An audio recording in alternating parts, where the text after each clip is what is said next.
Suite à la prématuration et à l'incubation dans Chrysalink, j'ai sollicité la SAT pour aider le projet dans son développement. Donc en fait, l'AST, c'est une SAT, donc il y en a une dizaine en France, sur tous les gros campus universitaires. C'est une entreprise privée, mais qui gère des fonds publics en fait, qui doit investir des fonds publics. Et la SAT est mandataire de toute la propriété intellectuelle qui est générée et qui est la propriété des grands organismes. Alors la maturation, ce n'est pas une subvention, mais c'est un investissement de la SAT. Et donc pour cela, j'ai déposé un nouveau dossier et je suis passé devant un comité d'investissement qui a sélectionné le projet. La maturation dure entre 1 an et 1 an et demi, 2 ans, et les sommes investies sont variables, elles vont de 200 000 à 500 000 euros.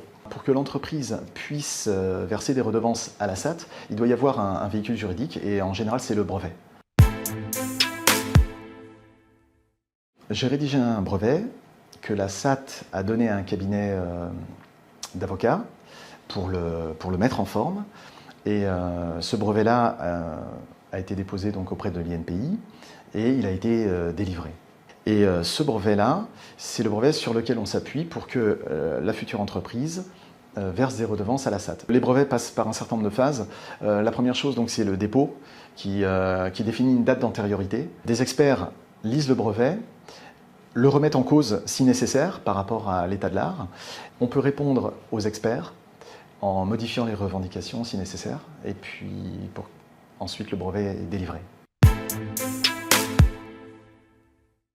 Le brevet est déposé. Maintenant, l'entreprise, qui a été créée fin 2024, va devoir signer un accord de licence, qui est un contrat qui va déterminer les termes de la relation entre l'entreprise et la SAT.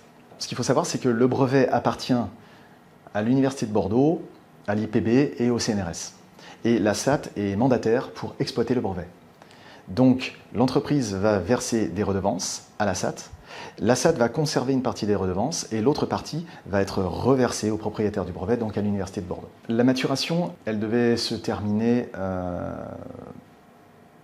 en 2022, mais à la fin de 2022, le projet n'était pas encore assez abouti techniquement, et du point de vue économique, il y avait aussi encore beaucoup à creuser au niveau de la recherche des futurs clients. J'ai fait une demande donc à INRIA pour intégrer l'INRIA Startup Studio. Et donc cette demande a été acceptée. Pareil, un dossier qu'on présente devant une commission. La commission l'a accepté. Cela m'a beaucoup aidé puisque j'ai eu une délégation INRIA.